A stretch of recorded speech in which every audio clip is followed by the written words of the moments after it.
If you're living in a world where you don't feel like what you're doing is meaningful, and you don't have strong, intimate relationships with people who need you, you won't feel that. You won't feel that need. You won't feel that kind of purpose.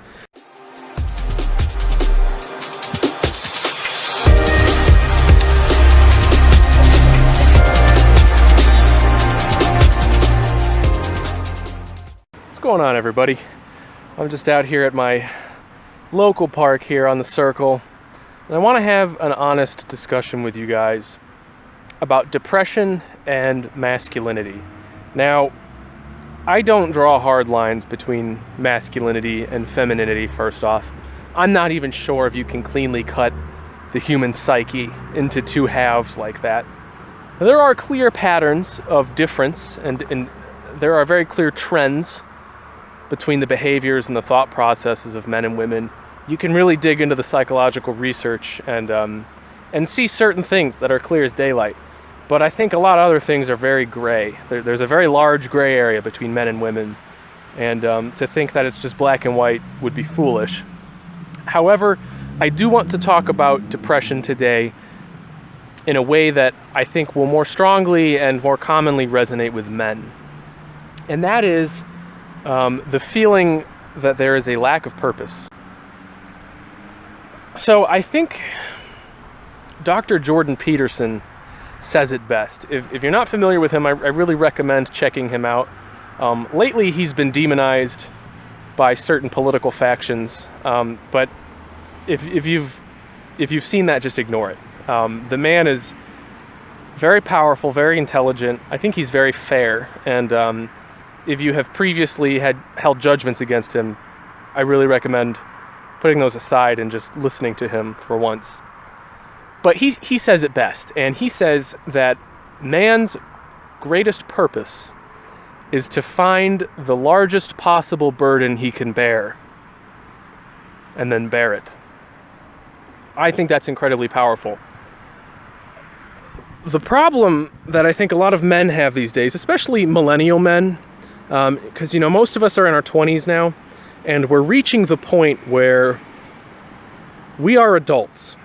There is no denying that we are adults. And the paradigm of adulthood has somehow shifted underneath our feet. And we're finding it harder and harder to be complacent in any given workplace or with any given career.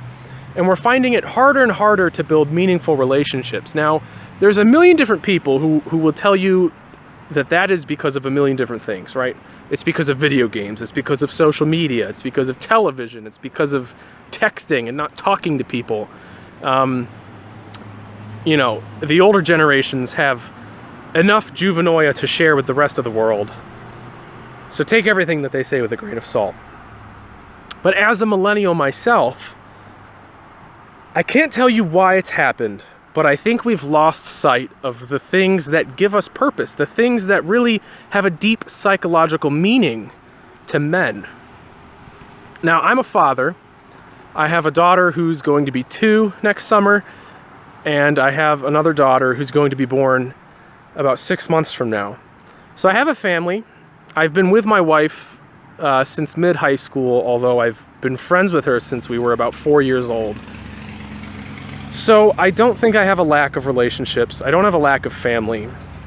And because of that, I feel great purpose. I feel like I'm needed by someone who I trust and know very intimately. And my children are a reason to try my hardest. They're a reason to set the best example possible. And a lot of the things I do with my children in mind. Having a family has given me amazing purpose. Another thing that gives me a lot of purpose, personally, is my work. My coaching program is built. I built it all by myself. I started this company all by myself. I spent a year with almost no income, being just kind of feeling like a loser sometimes. But I had to learn accounting. I had to learn, I had to hire an attorney and learn all of the legalities. This used to be a quiet town. part of Ohio is just urban sprawl now. But I had to learn a lot, and feeling like I had something important to give to the world, which was fitness coaching, I knew that I needed to help people. I knew that there were people out there who need my help, who still need my help, who still don't know about me. They're out there, and I feel that. And I felt that when I started the business. I knew that if I could figure out how to run this company, how to grow it, and how to get my message out, I could really help people change their lives. I could help people get healthy. And that just makes the world a better place. That gave me supreme purpose. It gave me so much meaning. So I think that there's less of an emphasis now on success. I'm a millennial. I'm not a baby boomer. I feel like the older generations placed more of an emphasis on being successful. They had more of an emphasis on status. And Dr. Peterson also talks about the different types of societal cultures that have existed in our country. And he says somewhere in the 60s and 70s, there was a culture shift. Because America used to have something like an honor culture, which if you look kind of like the samurai tradition, Bushido, if you think about knights, European knights during the Middle Ages and chivalry, those are honor cultures where people stand up on their own 2 feet, they defend themselves when they're wronged, and your status really, really matters. But somewhere in the 60s, 70s, maybe a little bit earlier than that, there was a shift away from that, and we shifted into a dignity culture. And a dignity culture is basically where we rely more upon authorities. So like, if someone wrongs us, instead of challenging them to a duel and killing them, you would notify the police. When people say mean things to you or they say bad things about your character, you kind of let it bounce off because you have dignity, and what other people say doesn't matter as much. So clearly there's different strengths and weaknesses to honor culture and dignity culture, but that shift in culture is really what I think defines the millennial meaning problem. We grew up in this different culture than our parents did. Our parents grew up in an honor culture where they stood up for themselves, they defended themselves, and they believed in hard work and success and status. And us as millennials, we were told as children that status doesn't mean so much, that everyone is equal, and if something bad happens to you, you find another person to fix it. You don't punch the bully, you get the teacher to intervene, and the teacher takes care of the bully for you. And that has followed us into adulthood. I think the conflict of culture between baby boomers and their millennial children is very unspoken but very obvious. And so it leaves us millennials in a strange place because we're still living in the baby boomers' world. They still own the economy, they run the government, and they still operate with a bit of an honor culture. But we grew up in a dignity culture, and they don't get along very well. But here's where things like family and workplace satisfaction come into play, regardless of the type of culture that you choose to live by or that you think our society is currently operating in. Because when you have another person who needs you, that's going to give you meaning, regardless of whatever kind of culture you grew up in, whatever kind of childhood you were raised in. If you are an altruistic person, given that you're not a bad person who doesn't care about other people, if you have intimate relationships with people who need you, people who actually need what you're doing, it ends up becoming less about you and more about them.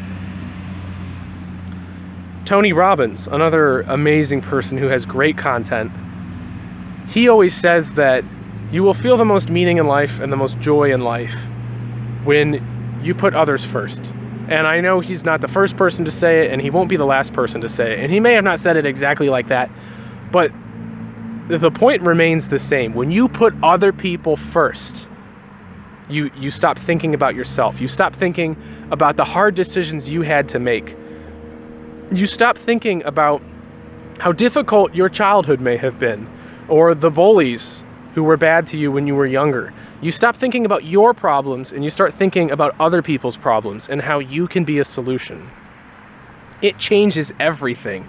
Because growing up, if you know about my past, I went to West Point and I dropped out. And after I came home from West Point, I went through this massive depression because going to West Point, going to the military academy and becoming an officer was, up to that point in my life, my only goal. It was my only ambition. It gave me so much meaning because I felt like I needed to do it for society, for the world, for my family. And when I gave that up, it crushed me. It crushed me.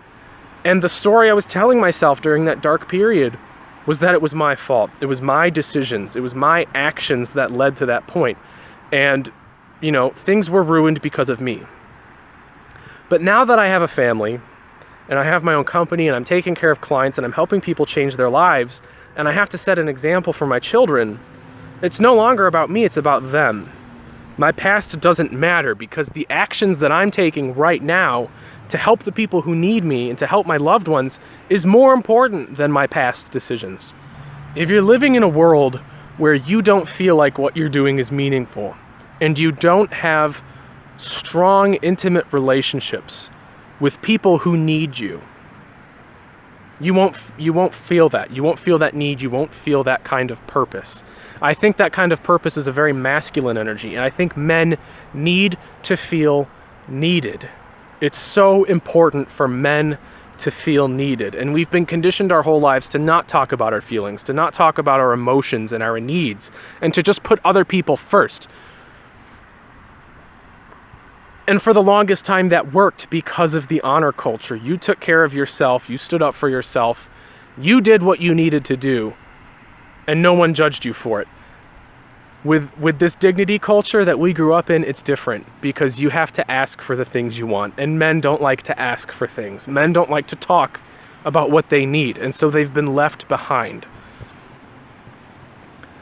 If you play lots of video games all day and it just makes you feel empty, you feel like it's not purposeful, if you work a job in a cubicle that you hate and you don't feel like you're making an impact on the world, if you're single and you just want a real relationship, you want a real connection, these are the kinds of things that are going to drain you. They're going to drain your spirit. And the only fix is to go out and help people. It's the only thing you can do to get started. Go find people who need your help. Be a beacon for men in a world where it feels like no one cares about men anymore. Be the guy who goes out of his way to be of service to others. Give before asking. I really think that that is how you start. I really think that if you feel like you're lacking meaning, you're lacking that purpose, the best way to start is to just go and start helping people. It doesn't matter who they are, and it doesn't matter how small the task is. Like helping, this is super trite, but like helping an old lady cross the street, or helping your mother carry in groceries, you know, just these trucks. It doesn't matter what it is. It is the act of service that brings meaning into a man's life. I feel like we're living in a world where there are fewer role models for men than there has ever been. But the truth is, it doesn't take that much to be a good man. It doesn't take that much to be a good person. Anyone can benefit from this advice. But truly, the answer is in serving others. I think that truly is the purest manifestation of masculine energy. Using your strength, using your power, your knowledge, your leadership, whatever skills you have to serve other people, to protect the tribe, to serve society, to be a knight, right? To stand up for something you believe in, to stand up for principle, and to change the world and affect the world in doing so. It's not easy out there for you guys. I know that. It's not easy out there for us. But if you become determined to make your own path and to help other people and to choose a mission, to embark upon a quest, right? The hero's journey. To embark upon a journey and to tell the world about it. And to take action and take pride in what you do, you will feel a redemptive force overtake your life. And I think if you search long enough for it and you're willing to work for it and you're willing to suffer a little bit, you will be able to find the things that you're missing. So I really hope that this struck a chord with at least some of you. If you feel like you have anything to add, please leave a comment down below, because this is a very important topic to me. It is very near and dear to my heart, and as I grow older, I'm going to dedicate more and more of my time to helping young men discover their masculinity, to discover the actions that they need to do and the path that they need to take to grow into the man that they want to be. Because I grew up feeling that way. I grew up feeling misguided, misled, and forgotten by a lot of people, by society. And I don't want that for anyone else. The answers were hard to find, but once you find the path, it's hard to walk off of the path again. So please leave comments down below. Let me know what you think. Let me know if you agree or disagree. I would love to keep talking about this topic in the future, because there's a lot of men out there who are suffering right now. Suicide rates are higher than ever. Depression's higher than ever. Things like mechanization of the workforce, decreases in marriage and childbirth. There's a lot of things we're facing right now that I think are going to challenge the old and the new concepts of masculinity. So I think this is very important.